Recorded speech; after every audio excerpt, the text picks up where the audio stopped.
So here's the way structure forms in the universe. Stuff is amorphous and triaxial. Okay, let's reuse that word, just like with the ellipticals. And along one of those three primary directions,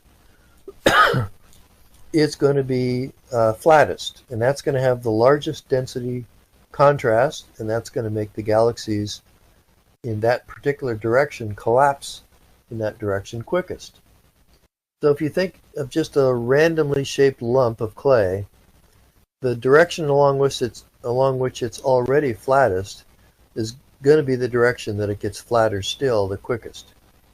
So three-dimensional random lumps tend to turn into two-dimensional pancakes. And then the two-dimensional pancakes tend to collapse along the next dimension that has got the highest density contrast into filaments. And then the filaments will have some denser middle somewhere, and that'll be where the filament drains into actual zero-dimensional clumps, lumps, galaxy clusters like this guy right here. Now, the speed with which you do that is going to be quicker if you have more density contrast, if you're a bigger, more massive cluster. And it's going to be much more lazy and dawdling along slowly if you are a poorer cluster. And so you just take a single moment in the history of cosmology, like today, and take a photograph and look at it all. You expect then to see different of these lumps, these overdensities, at various stages of this evolution. So you see sheets, like pancakes, and you see filaments, and you see lumps, clusters of galaxies. You see it all in different stages, and they're all kind of tending towards becoming cluster lumps, okay? So heading towards a meatball topology, but nowhere remotely close to being there yet. Okay, so now we're beginning to look at the universe with infrared, and now we're going to look at the plane of the Milky Way galaxy, and it's now along the edge here. These three-dimensional views of a spherical sky, then compressed onto a flat surface like a slide, are always going to look, it depends on how you flattened out as to how it looks. So this is also the plane of the Milky Way.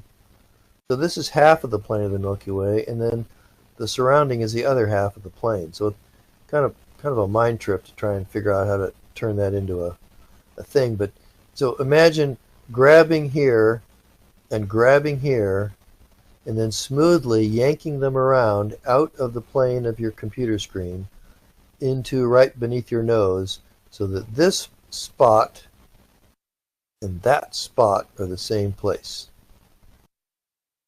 And then button up all this too. So it's kind of like a dumpling or what do they call those things? They're really tasty. Anyway, those Asian, somebody help me here. I used to buy them all the time at Trader Joe's. Yeah, Goiza. Like that, right. Or, no, it's not the word I'm thinking of. Anyway, if you could really do it perfectly, it'd be a nice spherical thing. It wouldn't have any seams. But that's what you're looking at. Anyway, we're getting off topic because it's dinner time. Here's what I want you to pay attention to. Look at all the filaments. Now you can still see filaments here. And that's because they did something extra. They actually color-coded the galaxies according to how fast they're moving away from us, which is a decent proxy for their distance. And so you see this filamentary universe. It's really obvious. And even more obvious in this picture where I think they probably projected it a little bit better. Clearly we live in a filamentary universe. This, of course, is our own galaxy. And trying to see the rest of the universe while you're also in the middle of a galaxy can be difficult in some directions. I'm going to let you click on that and watch as you can cruise through space. We don't have an extra 17 minutes to spare, but you can do that on your own. So Joel Premack, superstar cosmologist up at UC Santa Cruz, and whom I had the privilege of working with for many years in the 1990s, he's got the best code in the business. He's got the biggest supercomputer. He's got the biggest team. He's got the best people. And he's got the best cosmological simulations, starting from different assumptions of what the universe must have started like, and then evolving it forwards, millions and millions and millions of particles at a time, of both dark matter and even fuzzy, squishy particles called gas that can do things that dark matter can't do, like squish together and get rid of some energy and collapse and become stars and then shine with a certain amount of light. And you can actually see the evolution of the universe. And he's got some nice YouTube videos that show that. Unfortunately, I can't show you the video because we don't have time, but I can show you a slice out of it. This is mostly dark matter, but you see the yellow lumps in there? Those are where galaxy clusters would form. So again, you see lumps, and then you see pancakes, and then in the pancakes you see filaments, and then in the filaments you see lumps. Three-dimensional, two-dimensional, one-dimensional, and zero-dimensional density contrasts, density inhomogeneities. And I want you to notice how similar this is to the galaxy patterns that we saw. And this was a simulation using pure cold dark matter. And so we feel pretty confident, and there's a few people who want to keep us honest and say, well, maybe there's some warm dark matter out there. We're not totally ruling that out yet, but really, you know, most of the people would say we can explain exactly what we see very, very, very well with just pure cold dark matter. And since it's simple, let's go with it until it shows that it can't work. So far, it's working fantastically. So here's a box, a simulation box. And you can go on YouTube and you can see the evolution of something like this. You begin with a box that looks totally uniform to your eye, but yet there are tiny lumps in there. And those lumps amplify because gravity makes lumpy places look even lumpier and lumpier. And the more density contrast you get, the faster they lump together. And you can see this kind of this filamentary, spaghetti, capillary, I mean, there's a lot of different names you could use to describe it, kind of a structure forming. And that's exactly what we see when we look at the real universe. There's lots of pretty videos and pictures that show this. And while Joel's group may be on top of the heap, there are actually a lot of other groups around the world that are also doing their own simulations. Little changes here and there to different codes, and that's always a good thing, because if you see little differences, you can try and figure out, why does yours look a little different than ours? Well, let's look at our assumptions, and you know, and that's how you learn. All right, so gravity is all we need to make large-scale structure, and that was what we hoped, because that's nice and simple. I guess maybe you would have hoped, maybe not, if you were looking for mystery, more mysteries. But anyway, we still got plenty of mysteries. We don't know what the dark matter is, and there's even more mysteries to come as you watch the video later on the runaway universe. Okay, but pure cold dark matter is what works. I just want to hammer that in. So the next question is, how old is the universe? So by measuring the expansion rate today, we can run the movie backwards and see when everything was in one place. So when we measure the expansion rate today, we now have pretty good measures of Cepheid variable stars. Cepheid variable stars in nearby galaxies. With the Hubble Space Telescope, we can see Cepheids out all the way to the Virgo cluster. And that's far enough to really start to get a good number here, 70 kilometers per second per megaparsec. Looks like what H is locally. So Cepheids is our distance indicator, but then you can go farther by using an even brighter and therefore more distantly visible distance indicator that we talked about a little bit before, and that's type 1a supernovae.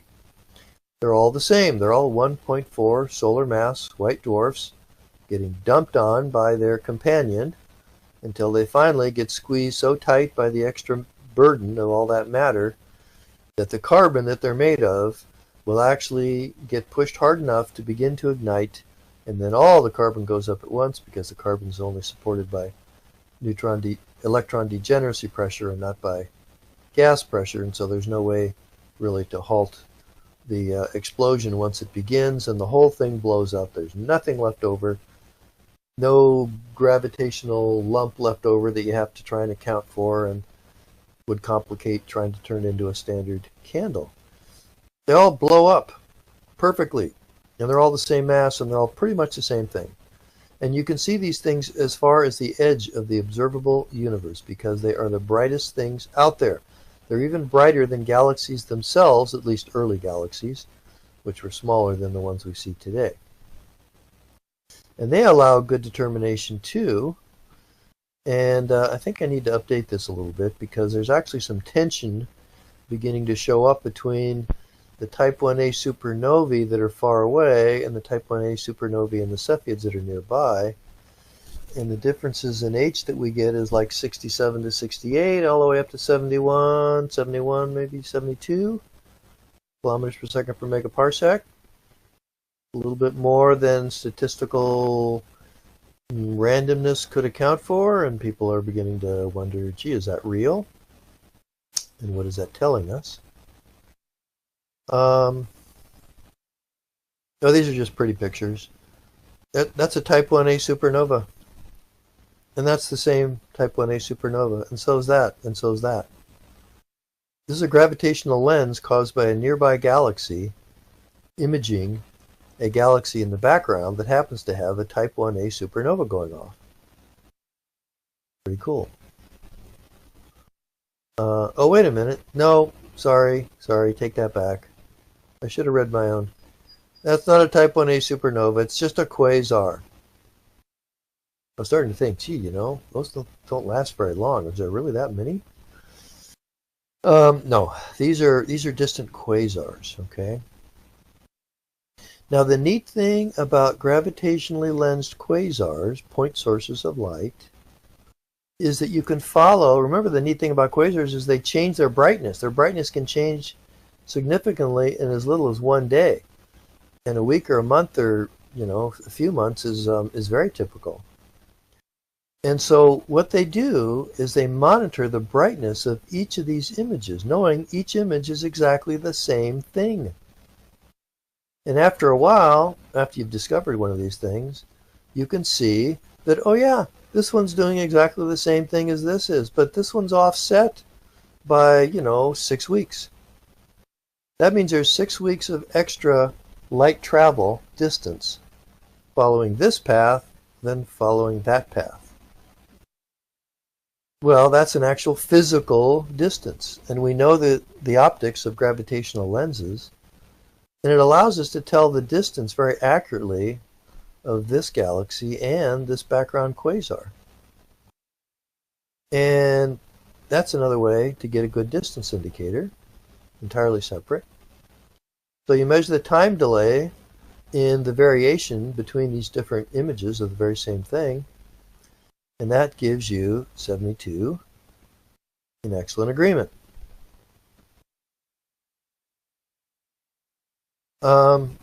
Okay, now we ask a different question. How dense is the universe? When really was the beginning? So we want to ask, how old is the universe? How old is the universe depends sensitively on how much density there is. How dense is the universe? If the universe is really dense with matter, then this is the evolution you would expect. There's the Big Bang, it expands. Okay, now I want you to, let me just pause. This is not the size of the universe. That's actually a meaningless idea. You can't put a boundary around it. You can't get outside the universe and watch it happening like a a lump over there. I know it's very tempting. I know that's what you want to do, but you have to stop yourself from doing it. You, the observer, have to remain inside the universe. So instead, we're not plotting the size of the universe. We're just plotting the distance between galaxies. Pick a couple of galaxies, plot the distance as it evolves, as the universe expands. Okay? So it expands rapidly, and then it slows. It slows. Why? Well, because there's gravity trying to pull it down. Now, what we know today is that the rate of expansion of the universe is matched by the slope right here. That's an observational constraint. That's basically expressed by the Hubble constant, the Hubble parameter, h, 71 kilometers per second per megaparsec. So if the universe is very dense, more than the closure density, maybe a lot more than the closure density, then it began actually not that far into the past. The universe would be younger in that case to get to this point. And then look at what happens. It gets to some maximum size, and then it collapses again to the big crunch.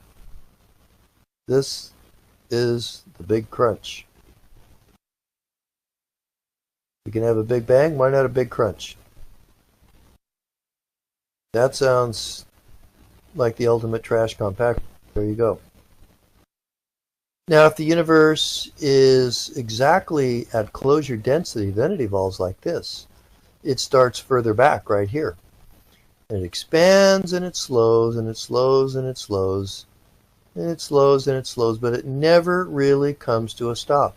The rate at which it slows is quicker here because there's more gravity because it's all dense.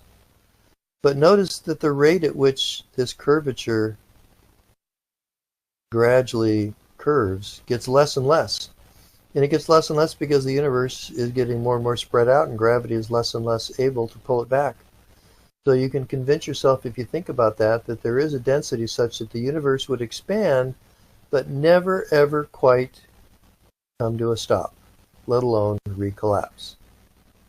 But after infinite time, the density of the matter would dilute all the way to zero.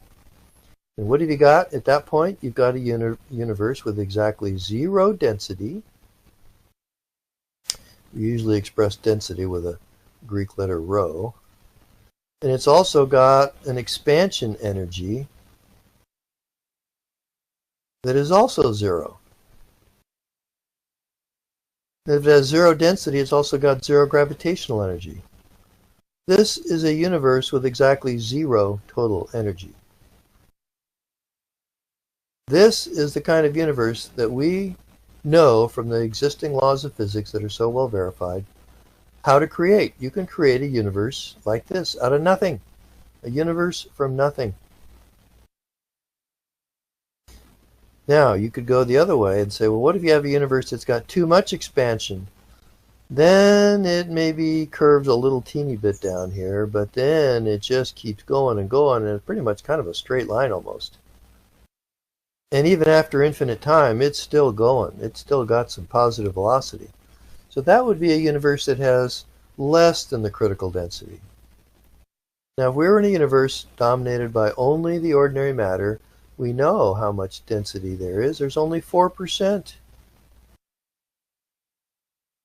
4% of the matter is ordinary matter, 4% of the closure density. So if the ordinary matter is all there was, then we live in an open universe. But we've never been happy with that conclusion because we don't know how to create a universe like that. It's just, we can't, there's no way we can figure how to do that. We know how to make this universe. We'll talk more about that later. But not that one, and not this one either. I mean, you really got to scratch and claw and, throw a whole bunch of weirdo physics around to try and make a universe that's like this or like this. The natural, easy, simple, Occam's razory way to make a universe gives you one that's like this. So this is the one that we've always been happy with. I'm going to draw a smiley face. This is what we want. This is what we like. This is what we hope is true. Okay? Call it a bias if you want. We're happy to change our minds if the universe tells us we have to, but actually we'll see, no, this is actually what looks like what we got. Okay, so if we really believe this is what we got, and yet that's all the ordinary matter that there was a time when we thought that, okay, I guess all the rest of it's dark matter. 96% of the universe is dark matter? Gee, that's a lot. Well, okay. For a while, observations weren't good enough to show whether or not that was really false. But as we got into the 90s, the evidence got better, and it really did look like maybe it was false. And there was even a time when we thought, well, how do we solve that? And Joel Premack had a great idea. He said, well, you know, there is one dark matter particle that we know for sure exists. It's called the neutrino.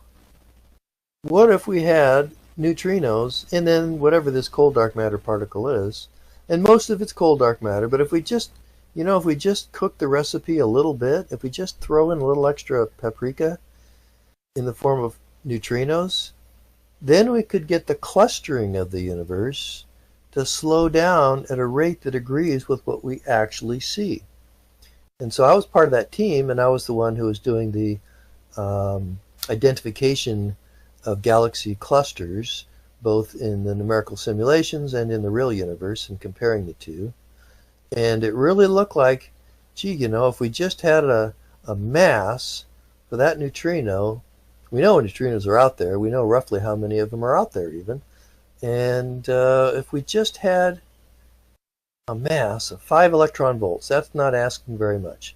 If we just had 5 electron volts, then 20% of the dark matter would be hot dark matter.